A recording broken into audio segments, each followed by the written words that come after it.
各位朋友，大家好。一说起唐朝的历史啊，总会听到类似这样的声音，说什么李世民有3/4的鲜卑族血统，他并不是个汉人，他是一个鲜卑人。我们中国人引以为骄傲的大唐王朝，也不是什么汉族人的王朝，而是少数民族建立的王朝。在某个国家级的电视台，某位学者也发出过类似的言论。所以呢，今天就跟大家聊聊李渊、李世民到底是鲜卑人还是汉人？李唐王朝到底是汉族人的骄傲，还是像元、像清那样是少数民族的政权？说起这血统啊，无外乎2条路可循，一条呢是循父系，一条是循母系。那么李唐王朝李家的父系，他们有没有鲜卑族血统呢？按新旧唐书记载，就是所有的正史记载，李唐王朝的先祖是陇西李氏。陇西指的是现在的甘肃秦阳。陇西李家是当地有名的望族，而且也是在北魏时期被官方认定为6大中原望族之一。陇西李家最早可以追溯到西汉时期的飞将军李广，就是那位秦时明月汉时关，万里江山人未还，纵使龙城飞将在，不教胡马度阴山的那位飞将军。后来到了五胡乱华时期，这个家族又出现了一个了不起的人物，他叫李杲。李杲开创了当时五胡16国中的16国之一西凉。这个西凉政权是一个地地道道的汉人政权，是在当时为数不多的汉人政权之一。西凉政权存在的时间很短，只有21年，但是呢，它对后来北魏孝文帝推动的汉化改革有很大的促进作用。当时的西凉政权与东晋以及以后的南朝，可以说在当时是汉文化硕果仅存的几个政权。有人说，当时陇西这个地方呢是胡汉杂居之地，由此就推定李氏的先祖有可能就是鲜卑族，或者是高度汉化的鲜卑人。这种言论呢本身就不值一驳，首先它就是捕风捉影，没有任何的依据，只是因为那个地方是胡汉杂居，就大胆的揣测李氏的先祖是胡人。当然了，李渊、李世民这一支是不是真的出自于陇西李家，这一点呢确实是可以质疑。陈寅恪先生他也提出一个观点呢，就认为李家王室并不是出自于陇西李家，而是出自于赵郡李家。赵郡李家呢是在现在的河北附近。赵郡李家曾经也是个望族，但是呢后来就破落了。而陇西李家呢一直当红，李氏王室有可能为了面子把自己的家族挂在了陇西李家下面，这点是在当时来说是很普遍的。比如说隋朝的开国皇帝杨坚就认定他们的家族是来自于弘农杨家。其实很大可能杨坚跟弘农杨家呀，除了都是姓杨以外，其他的没有什么关系。但是呢，这样说起来至少是面子上好看，因为那时候的人都很讲究门第，讲究出身，这种风气呢从东晋南北朝就一直沿袭下来了。但是不管李氏皇室是出自于甘肃的陇西李家还是赵郡李家，这2个李家都是如假包换的汉族血统。而且还有一种说法是，陇西李家和赵郡李家本来就是同源，不同支而已。还有人说呢，李家是由鲜卑族姓氏的，这也成为了他们是鲜卑族的证据之一。李渊确实有一个鲜卑族的姓氏，叫大野氏。不过这个姓氏呢，是当时北魏皇帝赐的姓，并不是他的本姓。当时不光是赐给了李家这个大野氏，还赐姓给了隋朝的杨家，叫普六如氏。后来杨坚称帝以后呢，就下达了一条法令，把所有以前的鲜卑旧姓全部废除，恢复汉族的本姓。唐王朝建立以后呢，也没有说我要复我鲜卑的老姓啊，因为那本来就不是他们的姓。咱们再来说说母系这一边，可能争议最大的就是在母亲这一边，因为李渊的父亲，也就是李世民的爷爷，叫李炳，他的正室夫人就是独孤氏。一说起独孤氏，大家可能都很清楚，是独孤信的女儿。独孤信3个女儿，大女儿嫁给了北周皇帝宇文秀，7女儿独孤伽罗嫁给了杨坚，4女儿独孤氏，历史上是没有他的名字的，但是后来我看到影视剧里好像给他起了一个名字叫独孤曼陀。这个独孤曼陀嫁给了李渊的父亲李炳，就是李渊的母亲。说起这位独孤氏，也就是这位独孤曼陀，我就稍微的跑一下题。这位独孤氏啊，身世其实挺不幸的。怎么讲呢？他生有4子1女，但其中的3个儿子都在他去世之前去世了，可以说是白发人送黑发人。她的丈夫李炳，就是李渊的父亲，也是在李渊7岁的时候就去世了，所以有可能在独孤氏还很年轻的时候，丈夫就去世了。然后她也没有再婚，一直就是独自抚养着李渊和他的妹妹。虽然说贵为皇亲国戚，但是目睹这么多亲人的离去，想必她的生活一定不会幸福。可能是因为生活连番的打击吧，他的脾气呢就变得比较古怪。李渊的那些妃嫔和宫中的那些人都不敢靠近他，因为他的脾气很大。只有李渊的正室夫人，就是窦夫人，讨得了他的喜爱。他对这个儿媳妇还是非常满意的。说起这窦夫人呢，我再跑一点题。这位窦夫人的身世着实不凡，她的父亲窦毅是北周的上柱国。他的母亲襄阳夫人是北周皇帝于文邕的姐姐，同父同母的亲姐姐。这位窦夫人呢，从小就与众不同。说她3岁的时候啊，头发已经长的跟她的身体一样长了。这点呢，史书上交代的不是特别清楚，我不知道他说的是她头发长，还是说她身子短。不过我估计啊，这是形容她长得很美丽，从小就是美艳动人。他的舅舅于文邕，于文邕呢，大家应该知道，就是北周时期最英武的那个皇帝。于文邕对他这个外甥女啊特别的喜爱，所以窦氏小时候就生长在皇宫中。于文邕那时候为了跟突厥交好，就娶了突厥的阿史那公主做了他的皇后。但是呢，于文邕并不喜欢她，经常的疏远她。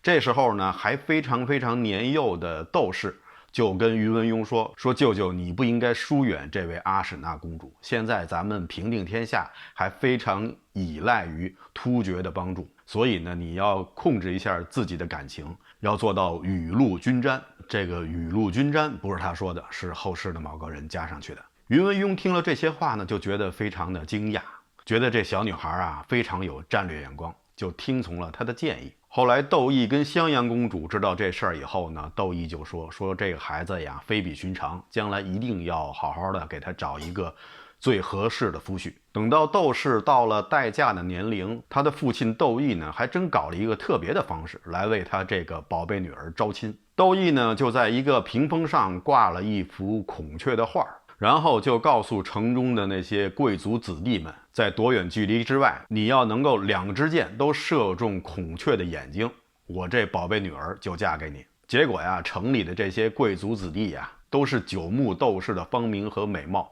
纷纷前来应试。但是呢，可能考试的难度比较高，没有一个人能够射中雀眼。当然了，这时候大男主就粉墨登场了。我们的大男主李渊弯弓搭箭，2支箭都射中了孔雀的眼睛。窦毅见了大喜，也知道李渊这时候已经是唐国公，于是就把窦氏夫人放心的嫁给了李渊。那么李渊那时候是干什么的呢？李渊那时候啊有个职位叫牵牛备身。这个牵牛备身是干什么呢？实际上就是皇帝身边的带刀侍卫，就是每当他的姨父杨坚在朝堂里与众位大臣商议国事的时候，他就在朝堂外面拿着刀站岗。李渊是没有写回忆录的习惯，如果他要写的话，他一定会把那段时间描绘得非常的凄惨。因为杨坚呢是一个特别勤政的皇帝，他通常办起公务来啊是不分昼夜，没有什么时间观念。要是和大臣们讨论时间长了，错过了饭点的时候呢，杨坚呢就让下面的人给他备点盒饭。当然那时候有没有盒饭我也不太清楚，反正就是准备一些简单的饭菜，然后君臣呢就一边吃一边办公务。可是就苦了在门外站岗的这些牵牛备身了，他们可没人给送饭，就这么饿着肚子在那站着。李渊呢非常喜欢骏马，他有几匹马啊，他甚为满意。当时已经登基的杨广呢也很喜欢他这几匹马，所以窦氏夫人就劝李渊说，你应该呀拍拍马屁，把这些马呀送给杨广。李渊呢不舍得，就没有送。结果呢，他的官职呢一直就很低，而且一直也不动，得不到提拔。后来他痛定思痛，就找了一些训好的鹰送给了杨广，这样才在仕途上越走越顺。所以可见啊，老婆的话一定要听，你今天不听呢，明天也得听。所以呢，晚听不如早听。李渊仕途上最大的转折点，应该是在杨广在雁门关被围以后，下诏令各地军队勤王，李渊呢就派李世民带着部队来搭救杨广。李世民也是在雁门关解围之战中一战成名，当时李世民只有16岁。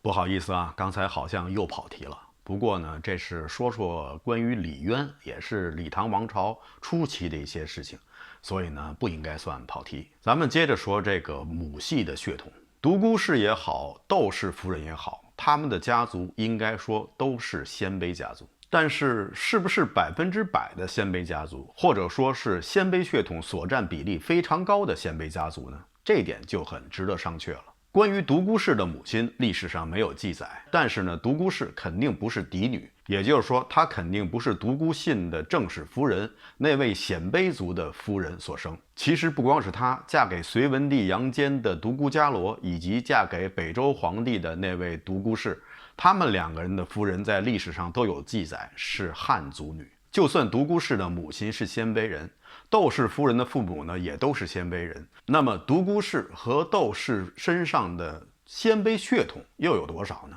他们这2个人的家族史历史上呢资料并不多，但是呢我这里有一份北魏皇史的血统演化的过程，我给大家看一下，也许能从侧面说明一些问题。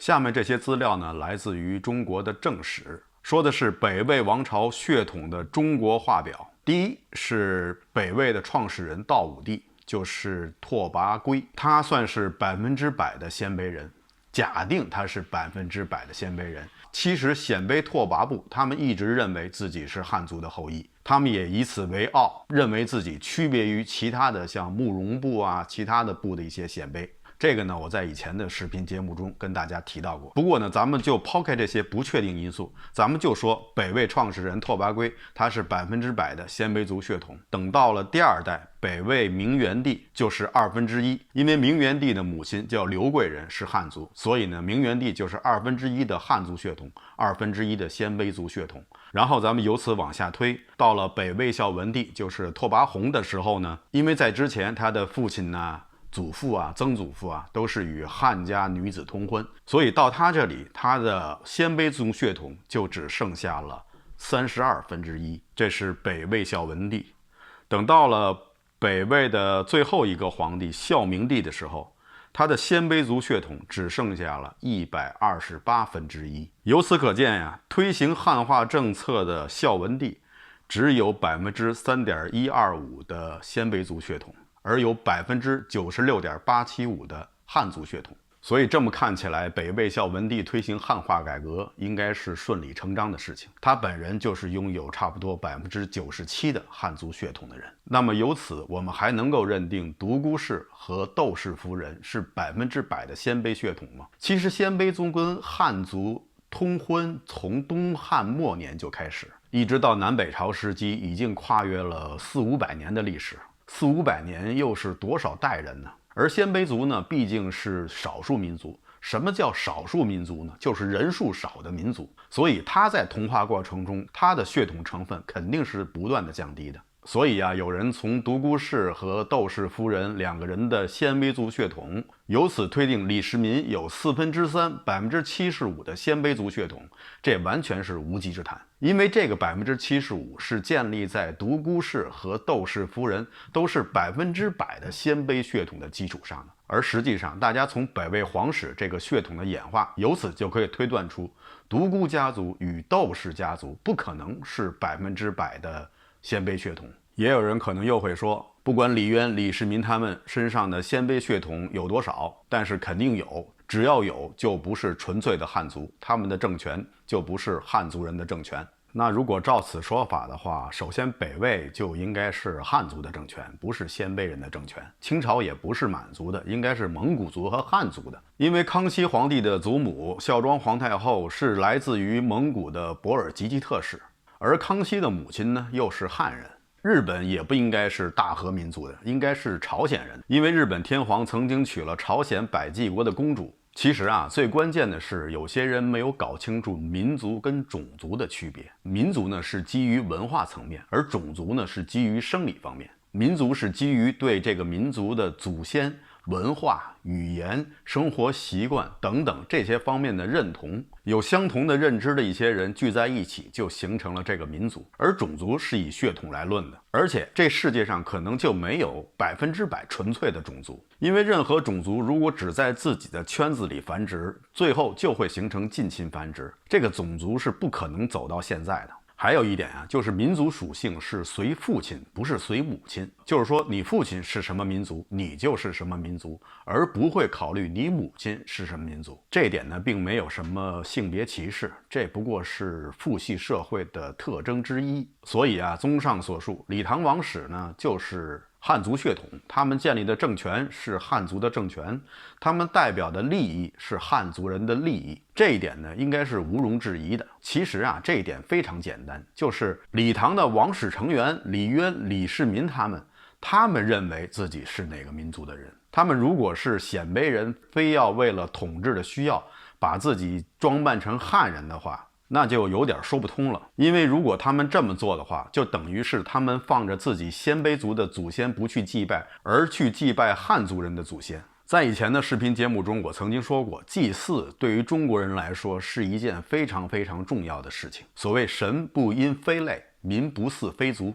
李唐的王室不可能去祭拜别族的祖先。如果李氏真的是鲜卑人的话，那么他们为什么不效仿北魏政权，通过推行汉化而保证他们的统治，同时呢又可以祭奠他们鲜卑族的祖先呢？这样不是两全其美吗？何必非要把自己放在一个非要背弃自己祖先的境地中去呢？那么李唐皇室并不是汉族，而是少数民族，这个说法又是从何而来呢？在史书上呀，曾经记载朱熹，就是那位理学大师，曾经说过这样的话，大概意思呢，就是说唐朝的公主们呢，生性比较开放，说他们可能是受胡风影响，说这可能和他们的鲜卑血统有关系。但是这只是朱熹说说而已，他主要针对的还是唐朝那些公主们的行为举止啊比较出格，也并不是真的质疑李唐王室的血统。那么这种说法到底是从哪儿来呢？其实啊，这种观点并不是中国历史学者提出的，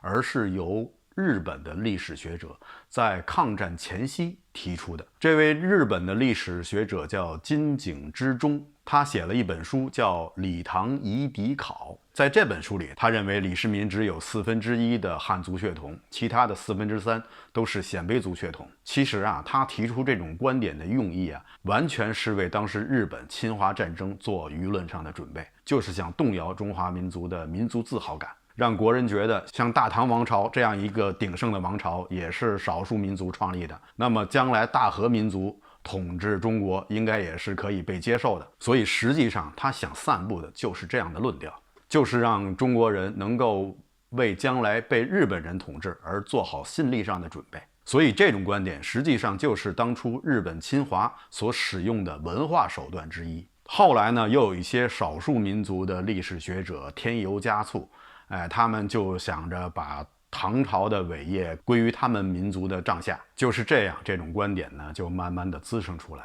其实啊，现在史学界啊对此已经有公论。就像我刚才说的，李唐王室就是汉族的血统，他们的政权就是汉族的政权。但是现在啊，可能网络盛行嘛，所以各种语不惊人誓不休的文章啊就纷至沓来，再加上一些学者识人牙慧，就造成了现在很多人在这个问题上产生误解。其实啊，这本不是什么复杂的问题，但是因为经常听到这样的言论，所以呢，我觉得有必要呢跟大家在这里澄清一下。其实啊，是我们的谁也拿不走，想来拿的那些人，早晚都是自取其辱。好的，以上呢就是本期节目的全部内容，谢谢大家收看，欢迎大家点赞、订阅、转发。好的，我们下期节目再见。